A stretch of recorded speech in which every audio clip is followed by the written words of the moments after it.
जय श्री राम। जय हनुमान स्वामी महाराज की जय। आप सभी दोस्तों का हमारे YouTube चैनल पर स्वागत है। आज हम ये रामचरितमानस सुंदर कांड का बहुत अच्छा पाठ सुनाएंगे, आप लोग ज़रूर सुने। और हमारे पाठ में श्री रामचरित भगवान श्री रामचंद्र जी लंका में युद्ध करने की आगे कूच की तैयारी कर रहे हैं। बोले श्री गणेश भगवान की जय। बोले पवन सुत हनुमान की जय। बोले श्री कृष्ण कन्हैया लाल की जय। बोले अम्बे मात की जय। बोले राजा रामचंद्र दरबार की जय। बोले उमापति महादेव की जय। बोले श्री लक्ष्मी नारायण भगवान की जय। आप सभी मेरे प्यारे भाई बहन और दोस्तों का हमारे YouTube चैनल पर आप सभी का स्वागत है। जो भाई बहन हमारा पहली बार वीडियो देख रहे हो, कृपा करके चैनल को, अपने भाई का चैनल जरूर से जरूर सब्सक्राइब करें और मुझे आगे बढ़ने का मौका दें। आज हम श्री रामचरितमानस सुंदर कांड दोहा नंबर 33 के आगे का पाठ आप लोग को सुनाएंगे। कृपा करके आप लोग जरूर सुने। इसके पीछे के पाठ में आप लोग सुने होंगे कि हनुमान जी अब लंका को राख में मिलाकर माता सीता से आज्ञा लेकर भगवान श्री रामचंद्र जी के पास पहुंचे हुए हैं। अब भगवान श्री रामचंद्र जी हनुमान जी की इतनी सराहना कर रहे हैं। हनुमान जी वो अपना पुत्र बोले, हे पुत्र सुन, मैंने मन से खूब विचार करके देख लिया है कि मैं तुमसे पूर्ण नहीं हो सकता। देवताओं के रक्षक प्रभु श्री रामचंद्र जी ने बार बार हनुमान जी को देख रहे हैं और नेत्रों में प्रेमाश्रुओं का जल भर आया है और शरीर अत्यंत खुश हुआ है, पुलकित हुआ है। अब ता कहूँ प्रभु कछु अगम नहीं, जा पर तुम अनुकूल, तब प्रभाव बलवान लही, जार सकई खल तूल। अब हे प्रभु, जिस पर आप प्रसन्न हो उसके लिए कुछ भी कठिन नहीं है। आपके प्रभाव से रुई जो स्वयं बहुत जल्दी जल जाने वाली वस्तु है, बड़वानल को निश्चय ही जला सकती है, अर्थात असंभव को संभव हो सकता है। नाथ भगति अति सुखदायनी, देहु कृपा करियन पायनी, सुन प्रभु परम सरल कपिबानी, एवमस्तु तब कहु भवानी। हे नाथ, मुझे अत्यंत सुख देने वाली अपनी निश्चल भक्ति कृपा करके दीजिए। हनुमान जी की अत्यंत सरल वाणी सुनकर हे भवानी, तब प्रभु श्री रामचंद्र जी ने एवमस्तु कहा, यानी ऐसा ही हो। उमा राम सुभाव जहि जाना, ताहि भजनु तजि भाव नयाना, यह संवाद जासुर आवा, रघुपति चरण भगत सोई पावा। अब यहाँ भगवान शिव माता पार्वती को बोल रहे हैं, हे उमा, जिसने श्री राम जी का स्वभाव जान लिया, उसे भजन छोड़कर दूसरी बात हो नहीं सुहाती। यह स्वामी सेवक का संवाद जिसके हृदय में आ गया वही श्री रघुनाथ जी के चरणों की भक्ति पा गया है।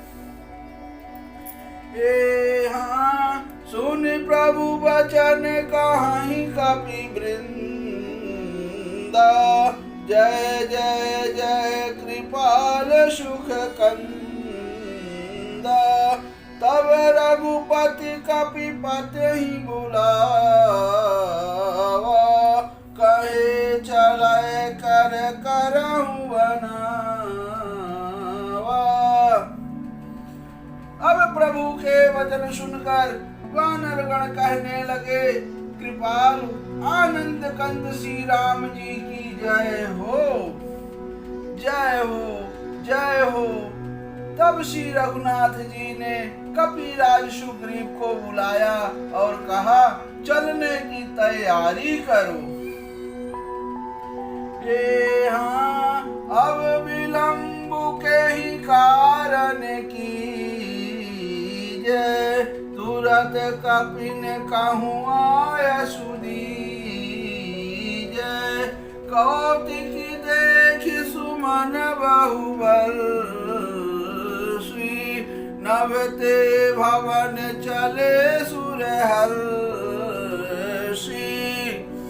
अब विलंब किस कारण किया जाए, वानरों को तुरंत आज्ञा दो। भगवान श्री रामचंद्र जी ने कपिराज सुग्रीव को ये बात कही। यह लीला रावण वध की तैयारी देखकर बहुत से फूल वर्षाकर और हर्षित होकर देवता आकाश से अपने अपने लोक को चले। जैसे अब देवताओं ने ये बात सुनी तो देवता लोग भी बहुत खुश हुए और फूल बरसाए सभी के ऊपर, और फिर वहां से अपने अपने लोक को देवता लोग चले। कपिपति बेग बुलाए, आए जूथ जूथ, नाना वरन अतुल बल, वानर भालु बरूथ। अब वानर राज सुग्रीव ने शीघ्र ही वानरों को बुलाया और सेनापतियों के समूह आ गए। वानर भालू के झुंड अनेक रंगों के हैं और उनमें अतुलनीय बल है। आज आप लोग देख रहे हैं कि भगवान श्री रामचंद्र की नगरी अयोध्या में वही सब वहां वानरों का झुंड आया हुआ है। तो जटायु राज वो लोग भी सब पहुंचे हुए हैं, संपाति हो गए, सब भगवान श्री रामचंद्र की अयोध्या नगरी में सब पधार रहे हैं। प्रभु पद पंकज नावहि सीसा, कर जाहि भालु महाबल कीसा। हाँ देखी राम सकल कपिसेना, चिताई कृपा करि राजीव नयना। अब सभी वानर भालू इतने खुश हुए हैं, सभी खुश हो रहे हैं और सब वहाँ सुग्रीव जी के आमंत्रण को स्वीकार कर सब चले आए और सबके इतने अतुलनीय बल हैं वानर भालू के, कुछ समझ में नहीं पा रहे हैं। हे प्रभु पद पंकज नावहि सीसा, गर जाहि भालु महाबल कीसा। देखी राम सकल कपिसेना, चिताई कृपा कर राजीव नयना। अब वे प्रभु के चरण कमलों पर सिर नवाते हैं। महान बलवान रीछ और वानर गरज रहे हैं। श्री राम जी ने वानरों की सारी सेना देखी, तब कमल नेत्रों से कृपा पूर्वक उनकी ओर दृष्टि डाली। हाँ राम कृपा बल कपिंदा भय पक्ष जुत मनहु गिरिंदा हरसि राम तब कीन पयान शगुन भय सुंदर शुभनान। अब राम जी की कृपा का बल पाकर श्रेष्ठ वानर मानो पंख वाले बड़े पर्वत हो गए। तब श्री राम जी ने हर्षित होकर प्रस्थान किया, वो कूच किया, अनेक सुंदर और शुभ शकुन हुए। अब भगवान श्री रामचंद्र जी की सेना में जो वानर और भालू थे उनकी आज्ञा पाकर बहुत मजबूत हो गए, बहुत बलशाली हो गए। अब भगवान श्री रामचंद्र ने आज्ञा दिया तो सभी युद्ध के लिए आगे प्रस्थान किए।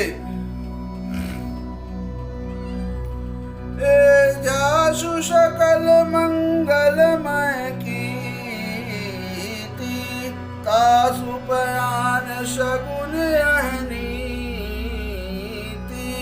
प्रभु पयान जाना वैदेही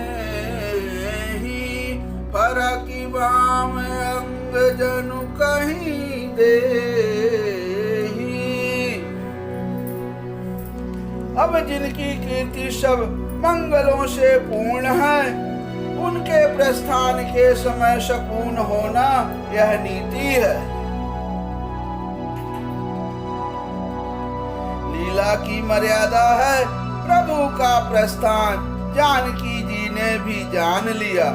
उनके बाएं अंग फड़क फड़क कर मानो कह देते हैं कि श्री राम जी आ रहे हैं।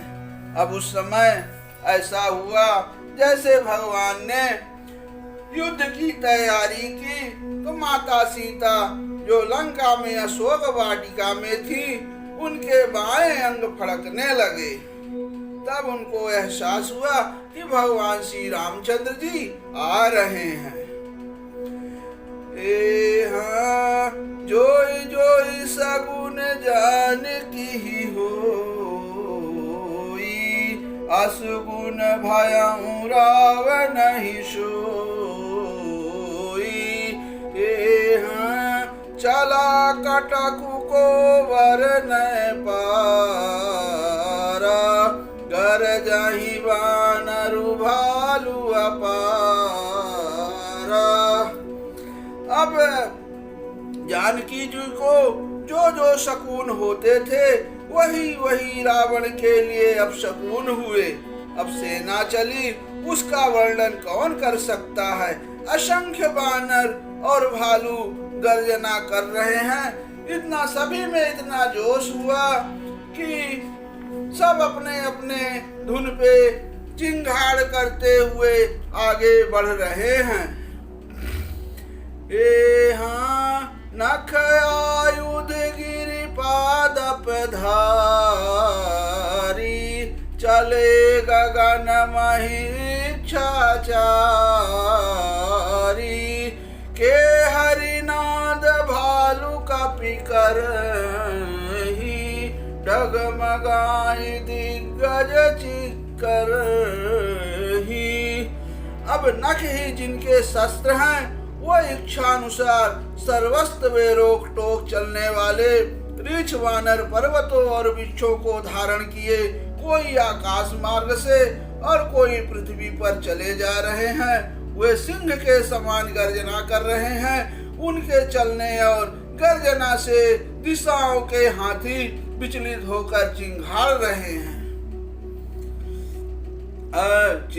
कराही दिग्गज डोल माही गिरि लोल सागर खर भरे मन हरसि सब गंधर्व सुनि मुनि नाग किन्नर दुख टरे कट कटाही मर कट विकट भट बहु कोटि कोटि ने दावही जय राम प्रबल प्रताप कौशल नाथ गुण गण गावही।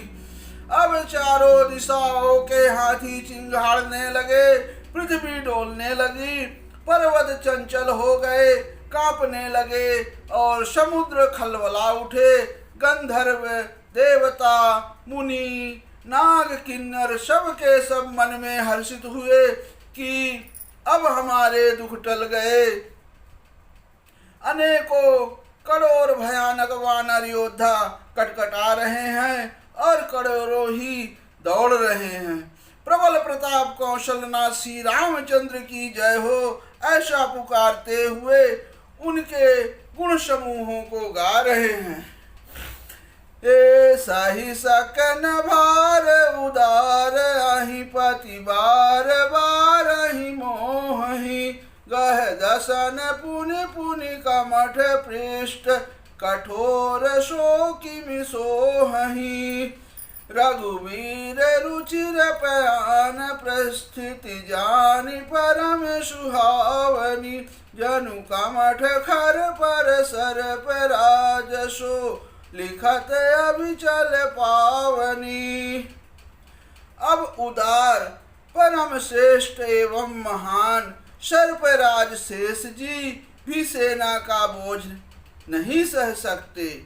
वे बार बार मोहित हो जाते हैं, घबरा जाते हैं और पुनः पुनः कच्छप की कठोर पीठ को दांतों से पकड़ते हैं। कच्छप यानी कछुआ ऐसा करते हैं, अर्थात बार बार दांतों को गड़गड़ा कर कच्छप की पीठ पर लकीर सी खींचते हुए वे कैसे शोभा दे रहे हैं, मानो श्री रामचंद्र जी की सुंदर प्रस्थान यात्रा को परम सुहावनी जानकर उसकी अचल पवित्र कथा को सर्पराज शेष जी कच्छप की पीठ पर लिख रहे हो।